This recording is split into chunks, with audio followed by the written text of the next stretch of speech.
السلام عليكم ورحمة الله وبركاته. ازيكم حبايبي؟ عاملين ايه؟ قبل ما ابدأ في الاكلة بتاعتي النهاردة، انا نانو كمال، والقناة بتاعتي اسمها وصفة واكلة مع نانو. لو بيعجبكم فيديوهاتي اعملوا لي لايك وشير وسبسكرايب للقناة. النهاردة بقى هنعمل اللانشون بالفراخ بطريقة سهلة جدا، مش هتاخد منك ولا وقت ولا مجهود، وان شاء الله تبقى النتيجة مرضية. معايا نص كيلو من الصدور، ومعايا نص كيلو من الاوراق المخليه بالشكل اللي حضراتكم كده شايفينه، ومعايا بصلايه ارباع، طماطمايه ارباع، 3 فصوص من الثوم، مكعب من المرقه، 4 فصوص من الحبهان، معلقه صغيره من الفلفل الاسود الحصى، فصين من المستكه، 4 ورقات من اللورة، ومعايا ميه مغليه. هنبتدي كده ننزل عادي جدا كاني بسلق فراخ عاديه جدا. هقطع بس انا الصدر بتاعي ده كده لجزئين عشان يستوي بسرعه بالشكل ده اهو يا بنات، بالشكل اللي حضراتكم كده شايفينه ده. وهنزله في الحله بتاعتي بالشكل ده هو والوراك المخليه، وهنزل البصلايه والطماطمايه، ولو في جزرايه تمام، انا ما عنديش جزر، 3 فصوص من الثوم عشان ينكهولي اللانشون بتاعي، ومكعب البرق والمستكه والورق اللورا والملح والفلفل الاسود الحبوب. هغمره كده بالميه عادي جدا، وهنزله على النار يتسلق سلقه كامله. الميه دي حوالي 4 كوبايات من الميه. الاوراق والصدور اهي بتتسلق معايا زي ما حضراتكم كده شايفين بالشكل ده. انا هسلقها سلقه كامله جدا، لانه زي ما انتم عارفين ان الصدر معايا بياخد سوا عن الورك بالظبط ده بالشكل ده. وانا قررت اعملها ليه صدور واوراق عن فرخه كامله عشان تبقى سهله جدا، وما اقعدش افصص بالشكل ده. وكده الفرخه بتاعتي اتسلقت اهي بالشكل زي ما حضراتكم كده شايفين بالشكل ده. وبقى معايا كوبايه ونص من الشوربه دي المغليه بالشكل ده.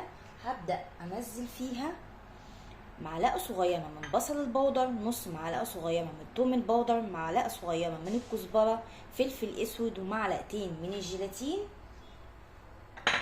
ومعايا معلقتين من الكاتشب، ودي اضافه جديده لو تحب تضيفيها، ومعايا لون احمر ولون اصفر جل عشان نخليه لونه كده كويس زي ما تحبي.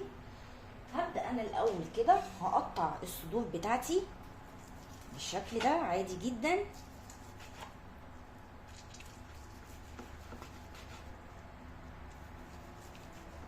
وعندك بقى زيتون مخلي عايزه تحطيه تمام، عندك حبوب فلفل صحيحه عايزه تحطيها، مفيش اي مشكله، تنكهيه زي ما بتحبي بالشكل ده.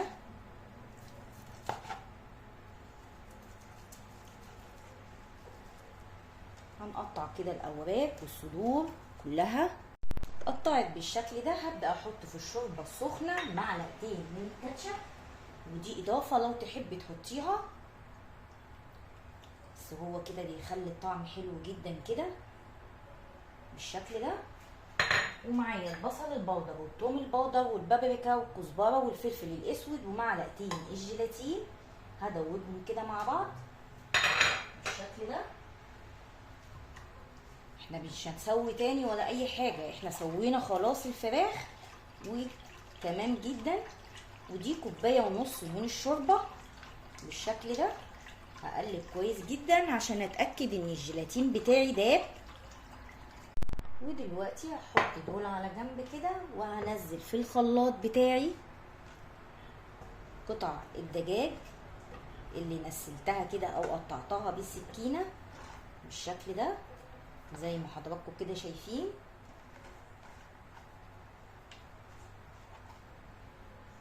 تقدري تستعملي فرخه كامله عادي وتنسليها، بس ده ايه اسرع، بدل ما تقعدي ايه تفصصي كده اهو. بقى المقدار بتاعي بالشكل ده زي ما حضراتكم كده شايفين.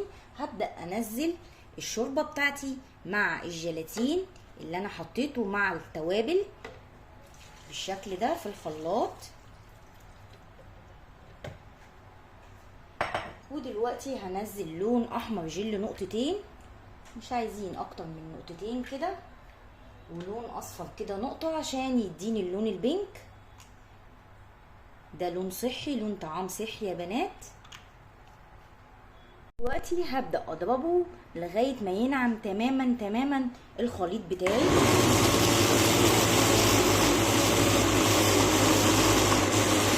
يا بنات ضرب ناعم جدا لغايه ما بقى بالشكل ده وبقى باللون ده. حطيت له نقطتين من اللون الاصفر على نقطتين من اللون الاحمر وبقى معايا بالشكل ده. المهم ان انت تنعميه كويس جدا جدا جدا. معايا بقى قالب، بقى اي حاجه عندك، قالب انجليش كيك عندك، اي حاجه يعني تستخدميها، علبه مربعه، علبه مدوره. وهسكن كده كيس نايله فيها بحيث ان انا لما اجي يسقع في التلاجة او اجي اقلبه ينزل معايا بسهوله. وهبدا كده اخد من الخليط بتاعي بالشكل ده. شايفين بقى القوام وهو نازل؟ طبعا هيعمل لي ما شاء الله، هيعمل لي اكتر من قالب بالشكل ده. وهسويه كده.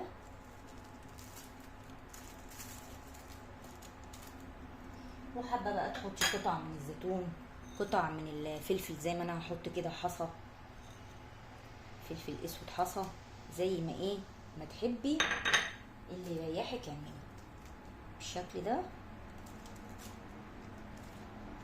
وهديله كده ضربتين على الرخامه بحيث لو في اي هوا جواه يطلع ويبقى مستوي بالشكل ده. وهنزل بقيه اللانشون بتاعنا في القالب التاني برضك. غلفته كده بكيس نايلون مفتوح او برول ستريتش. ده اللي فاض معايا بالشكل ده.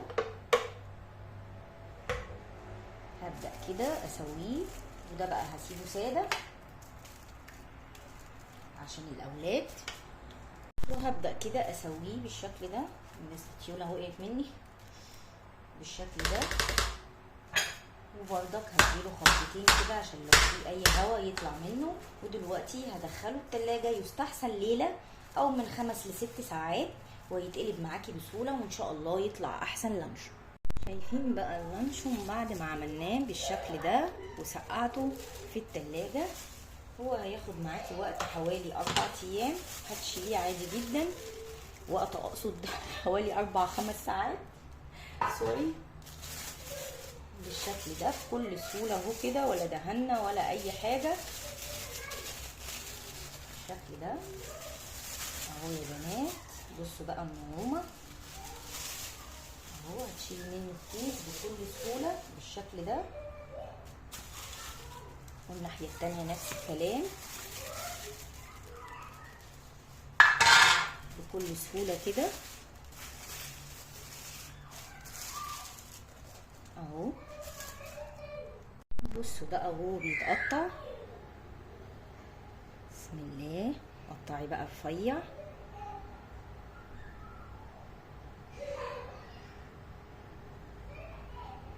بسم الله.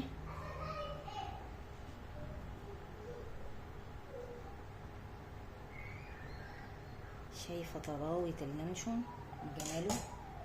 شايفه عامل ازاي؟ طري ومتماسك جدا بالشكل ده، حلو جدا.